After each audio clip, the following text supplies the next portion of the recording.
ज्या निमित्तानं आपण या ठिकाणी ही प्रवचन सेवा आयोजित केलेली आहे,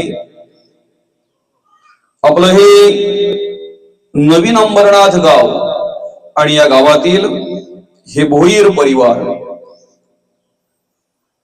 या भोईर परिवाराचे पिताश्री कैलासवासी हरिश्चंद्र विठ्ठल भोईर बाबांना 23/11/2025 रोजी देवाज्ञा झाली. त्यांचं वृद्धापकाळाने निधन झालं आणि त्यांच्या उत्तर कार्यांच्या निमित्तानं आपण या ठिकाणी ही प्रवचन सेवा आयोजित केलेली आहे. बाबांच्या पाश्चात आमच्या आईसाहेब असतील, अर्थात बाबांची धर्मपत्नी शकुंतला हरिश्चंद्र भोईर, त्याचप्रमाणे बाबांचे भाऊ असतील तुळशीराम विठ्ठल भोईर, शालिक विठ्ठल भोईर, रमेश विठ्ठल भोईर, वासुदेव विठ्ठल भोईर, दत्तात्रेय विठ्ठल भोईर, त्याचप्रमाणे बाबांची मुलं सचिन हरिश्चंद्र भोईर, नितीन हरिश्चंद्र भोईर आणि सुनंदा शंकर डबरे. त्याचप्रमाणे हा संपूर्ण भोईर परिवार, बाबांचे पुतणे असतील, त्याचप्रमाणे नातवंड असतील, सुना असतील. मला या ठिकाणी ज्यांनी आमंत्रित केले, या भोईर परिवारातील उद्योजक सन्माननीय संतोष दादा भोईर असतील, आदी करून संपूर्ण भोईर परिवार. खर तर बाबा जाऊन आज 13 दिवस झाले. उत्तर कार्यांच्या निमित्तानं आपण या ठिकाणी ही प्रवचन सेवा आयोजित केलेली आहे. ज्या दिवशी बाबांचं देहावसन झालं त्याच दिवशी संतोष दादांनी संपर्क केला आणि ह्या सेवेविषयी सांगितलं. त्याच दिवशी संपर्क झाल्यामुळे या ठिकाणी तुमचं सगळ्यांचं आज या सेवेच्या निमित्तानं दर्शन होतंय. बरं का, बाबा गेल्यापासून, बाबांचं देहावसन झाल्यापासून या ठिकाणी अनेक प्रकारचे कार्यक्रम या भोईर परिवाराने आयोजित केले. 3ऱ्या दिवसापासून तर रात्रीपर्यंत अनेक प्रकारची भजन या ठिकाणी आपण आयोजित केली. अनेक प्रकारचे हरिनाम घडावं या उद्देशाने, भगवंताचं नामचिंतन घडावं या उद्देशाने अनेक प्रकारचे कार्यक्रमाचं आयोजन या ठिकाणी केलं. आणि आज त्यांच्या उत्तर कार्यांच्या निमित्तानं आपण या ठिकाणी ही प्रवचन सेवा आयोजित केलेली आहे. खर तर 1 वर्षभरापूर्वी बाबांना ब्रेनचा प्रॉब्लेम झाला, अर्थात मेंदूचा आजार जडला गेला आणि देहाला अपंगत्व आलं. आणि अपंगत्व आल्यानंतर जवळजवळ 1 वर्षभर या भोईर परिवाराने अतिशय चांगल्या प्रकारे बाबांची सेवा केली. बरं का, आज ज्या युगामध्ये आम्ही कार्य करतोय, या ज्या युगामध्ये जगतोय, वागतोय, ज्या समाजामध्ये आम्ही कार्य करतोय, आमच्याच आजूबाजूला आज परिस्थिती अशी पाहायला मिळते, ज्यांना 2 वेळेस खायला मिळत नाही, वेळेवर पोट भरायची मारामार होते, त्यांची मुलं आज अनाथ आश्रमामध्ये आम्हाला पाहायला मिळतात. त्यांची मुलं आज अनाथ आश्रमामध्ये पाहायला मिळतात. पण दुसरं, आम्ही समाजाचं निरीक्षण करत असताना, आजूबाजूला निरीक्षण करत असताना दुर्दैव एवढं वाटतंय की श्रीमंताचे आई वडील आम्हाला वृद्धाश्रमात पाहायला मिळतात. श्रीमंताचे आई वडील आम्हाला वृद्धाश्रमात पाहायला मिळतात. गरीबाची मुलं अनाथ आश्रमामध्ये पाहायला मिळतात. त्यात एवढं विशेष काही वाटत नाही, कारण बाबा पोट भरायची मारामार असते.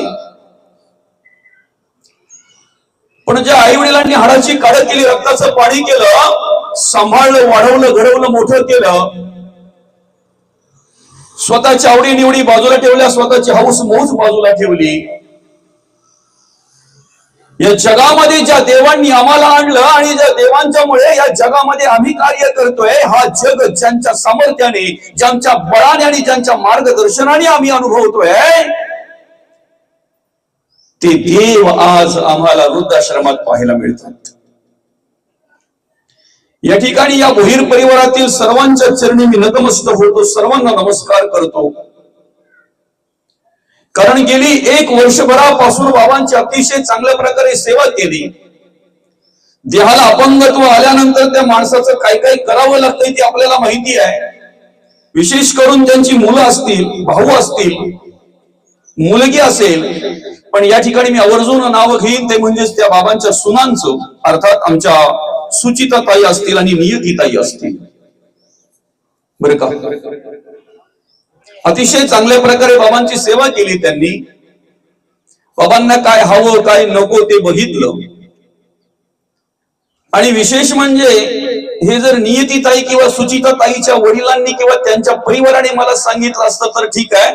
पण भोईर परिवारातील बाबांचे भाऊ, ते भाऊ मला आल्यानंतर ते सांगतात की सुनांनी एवढ्या चांगल्या प्रकारे सेवा केली की बाबांना कुठल्याही प्रकारची कसलीही कमतरता जाणवू दिली नाही. खऱ्या अर्थानं हे तुम्ही सासू सासऱ्यांनी त्या सुनेला दिलेलं, त्या सुनांना दिलेलं प्रेम आहे. आणि विशेष म्हणजे त्यांच्या आई वडिलांनी केलेले संस्कार आहेत, त्यांच्या आई वडिलांनी केलेले संस्कार आहेत. आणि म्हणून या ठिकाणी बाबांना आजार जडल्यानंतर डॉक्टर उपचार असतील, वेगवेगळ्या प्रकारचे वैद्य असतील, वेगवेगळ्या प्रकारचे उपचार असतील, दवाखाना असेल, औषध उपचार असतील, कशातही कमी पडली नाहीत ही मुलं. कारण ज्या बाबांनी हाडाची काढ करून रक्ताचं पाणी करून आम्हाला वाढवलं, घडवलं. सुरुवातीची परिस्थिती जर पाहिलं गेलं तर आपल्या हरिश्चंद्र बाबा, अर्थात ज्यांच्या उद्धार कार्यांच्या निमित्ताने या ठिकाणी आपण ही प्रवचन सेवा आयोजित केलेली आहे, कैलासवासी हरिश्चंद्र विठ्ठल भोईर बाबा एका कंपनीमध्ये कार्यरत होते. कंपनीमध्ये कार्य केलं आणि त्या ठिकाणी कार्य करत असताना अतिशय मेहनत घेतली त्यांनी, अतिशय कबाड कष्ट केले, घाम गाळला, मेहनत घेतली. आणि त्या मेहनतीच्या बळावर आज त्यांची मुलं समाजामध्ये अतिशय चांगल्या प्रकारे कार्य करतात. उद्योजक क्षेत्रामध्ये ज्या वेळेला त्यांनी कार्य करायला सुरुवात केली त्यावेळेला खऱ्या अर्थानं त्या ठिकाणी बाबांना आराम मिळाला, बाबांची धावपळ थांबली गेली.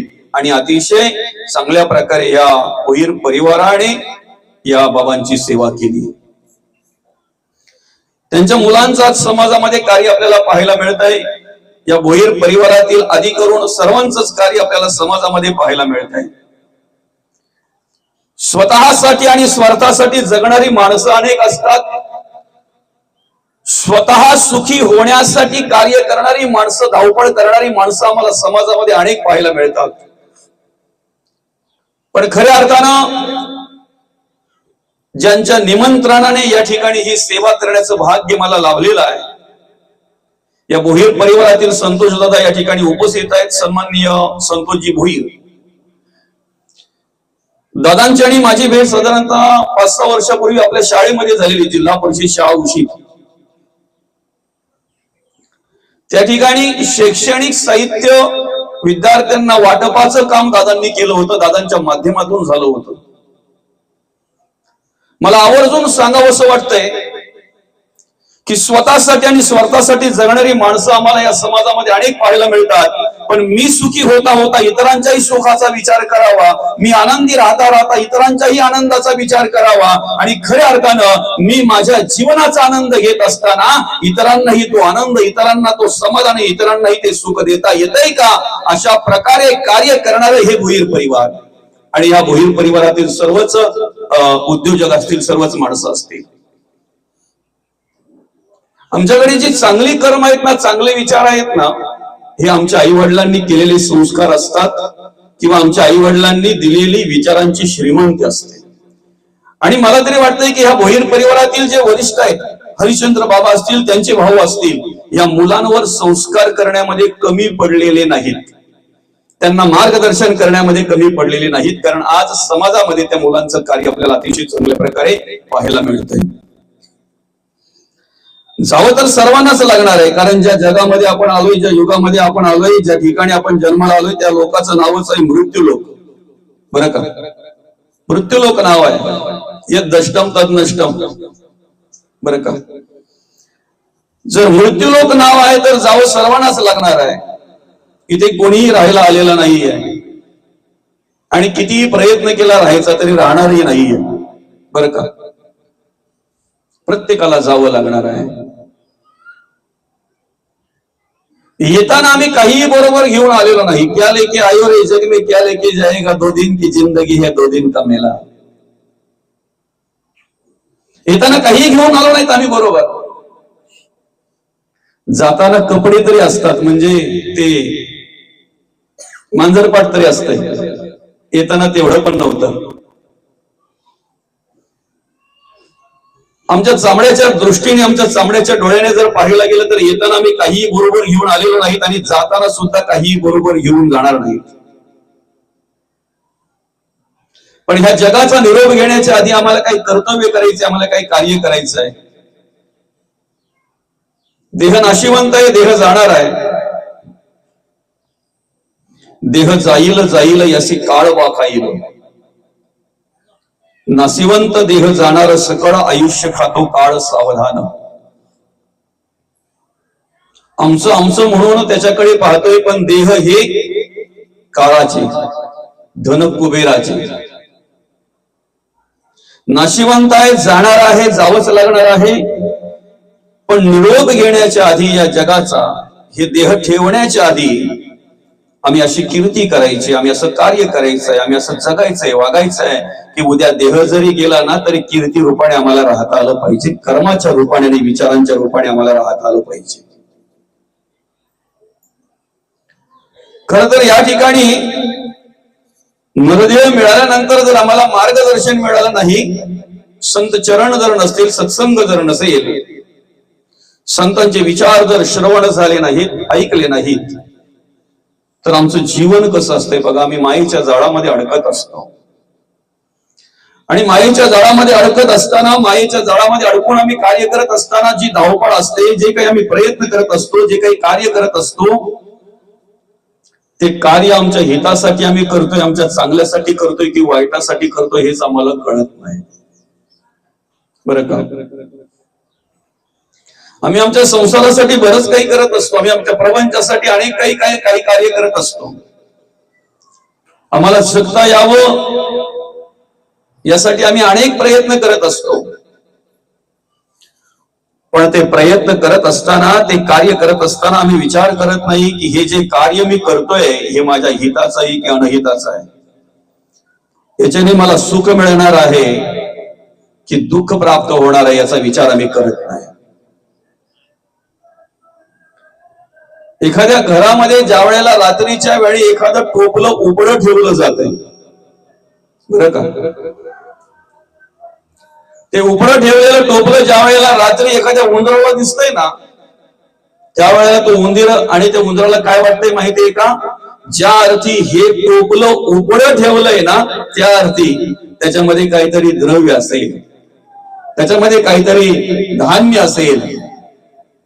आता उघडं ठेवलेलं ते टोपलं जे आहे ते उचलू तर शकत नाही ते उंदीर.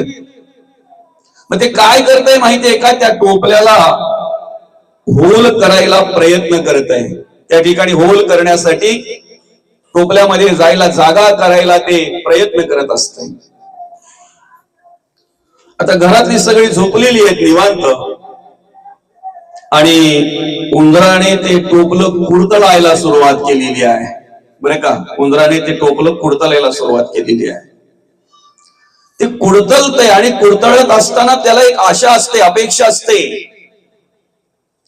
त्याच्याकडे एक विचार असतो. एकदा काय ह्या टोपल्याला आतमध्ये जायला होल झाला ना, जागा झाली ना, की जे काही द्रव्य असेल ना, जे काही धान्य असेल ना, ते मला खायला मिळेल, आराम मध्ये मस्त की खाईन मी.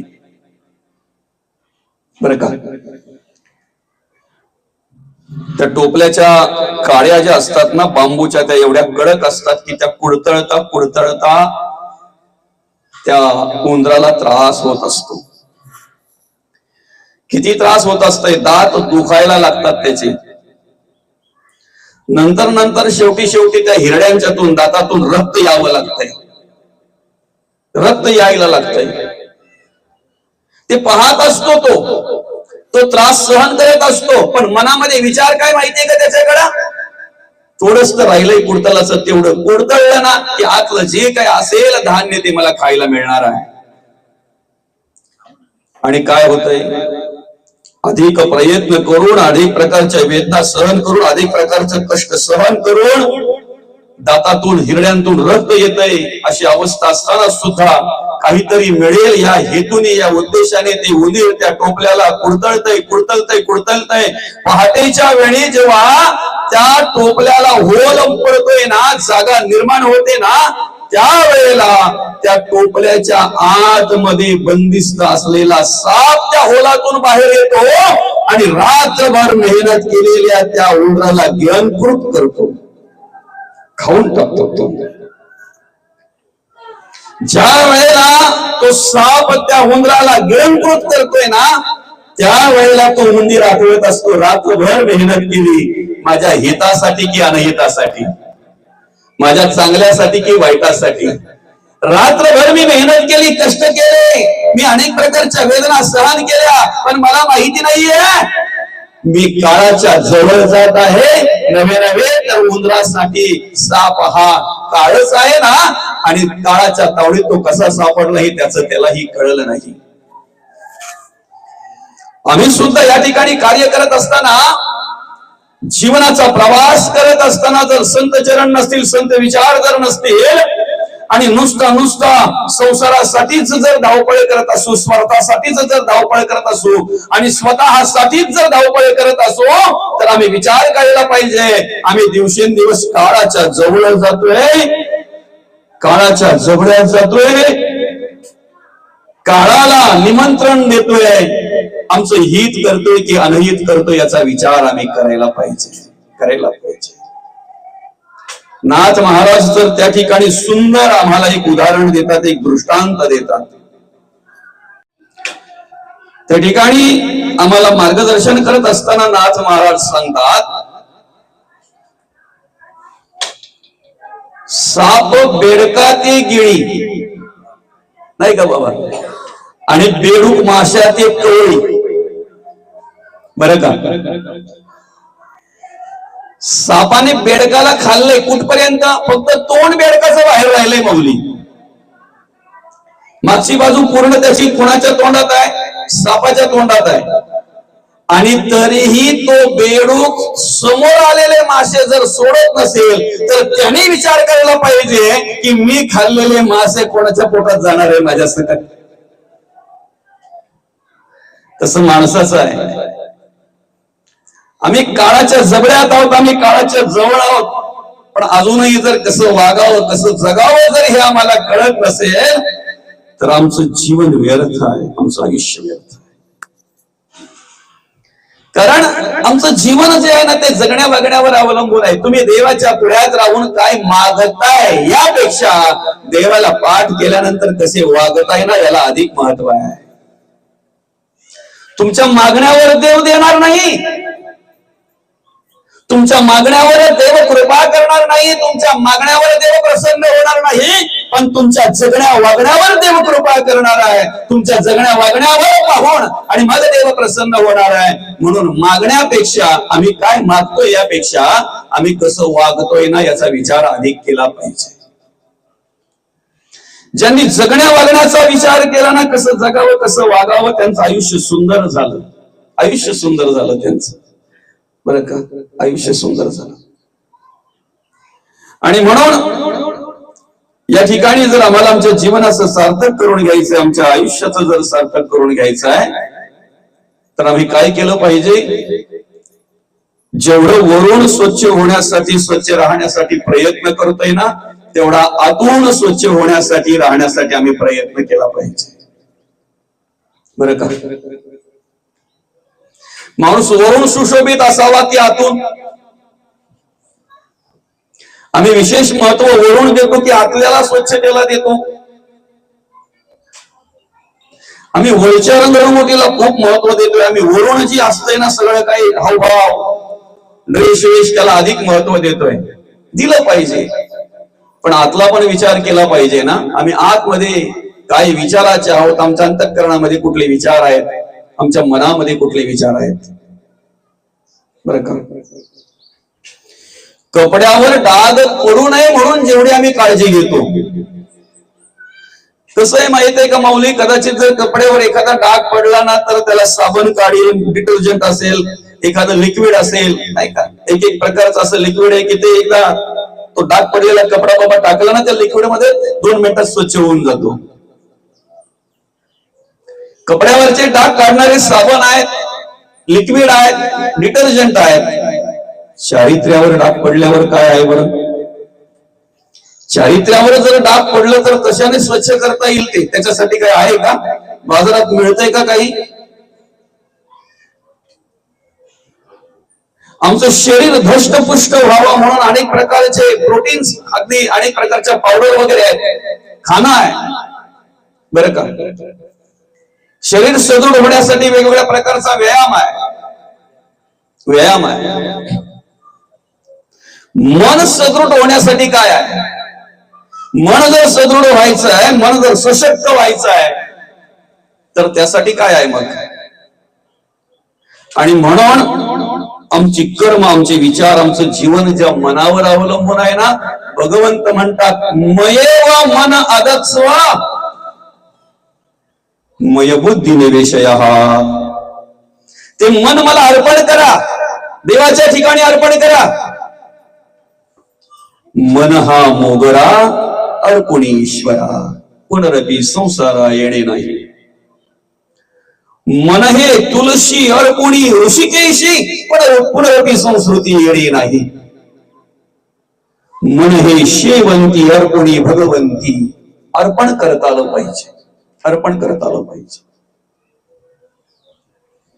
आम्ही वरच्या अंगाला विशेष महत्व देतोय म्हणून तर पूजेमध्ये बसलेले असतानाही आमचं मन तिथे नसतंय. आमचं मन पाहुण्यांकडे असतंय, आमचं मन व्यवस्थेकडे असतंय, मन व्यवस्थेकडे असतंय, मन पाहुण्यांकडे असतंय, पूजेमध्ये नसतंय. फक्त देह तिथे बसलेला असतो, मन मात्र त्या ठिकाणी नसतंय. आणि म्हणून मग काय होतंय माहितीये का बाबा, आम्हाला नेमकं काय करावं हे न कळल्यामुळे नको ते आमच्याकडून घडतंय, नको ते आमच्याकडून घडतंय. आमच्या आयुष्यामध्ये काही गोष्टी आवडीने करायच्या, काही गोष्टी सवडीने करायच्या.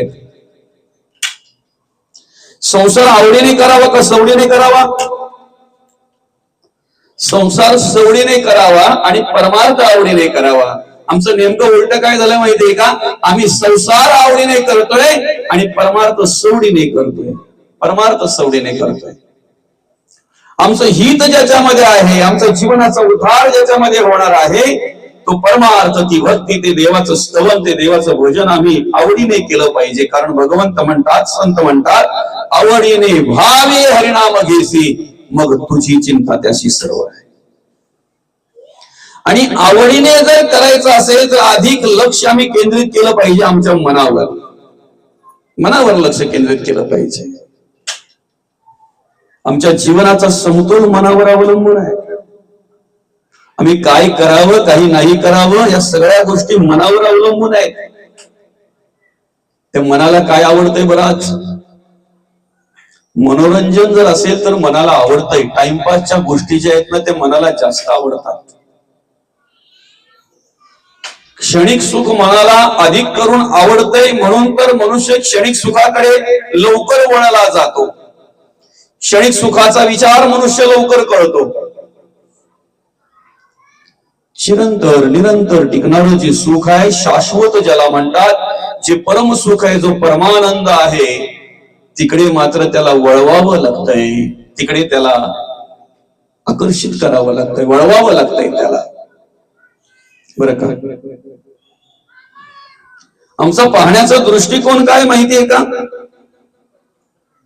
जिथे मनोरंजन ना मनासारखं होतंय ना, ते माणसाला आवडत असतंय. एका मालकाला 2 पोपट मिळाले. एका झाडाच्या त्या पोकळी असते नाही का, त्या पोकळीमध्ये पोपटाची पिली मिळाली 2. त्यांनी घरी आणली, मस्त की त्यांना खा प्यायला घातलं, थोडी मोठी झाली. आता त्यांना 2 पिंजरे आणले त्याने, बरं का, 2 पिंजरे आणले. 2 पोपट सारखेच होते ते जवळजवळ. आणि त्यांना 2 पिंजरे आणले, एक लोखंडाचा पिंजरा आणला आणि एक सोन्याचा पिंजरा आणला, बरं का. एक लोखंडाचा पिंजरा आणला, एक सोन्याचा पिंजरा आणला. एका पोपटाला लोखंडाच्या पिंजऱ्यात ठेवलं आणि एका पोपटाला सोन्याच्या पिंजऱ्यात ठेवलं.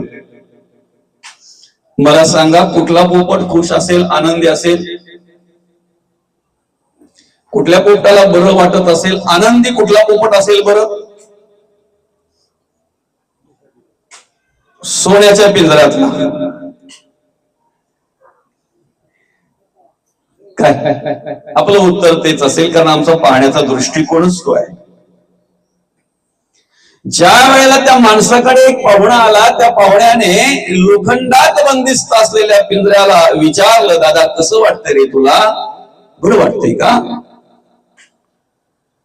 त्या लोखंडातल्या पिंजऱ्यामध्ये बंदिस्त असलेल्या त्या पोपटाने सांगितलं, दादा अरे मी स्वतंत्र होतो, स्वतंत्र विहार करायचो, मस्त की फिरायचो, ह्या झाडावरून त्या झाडावर, त्या झाडावर.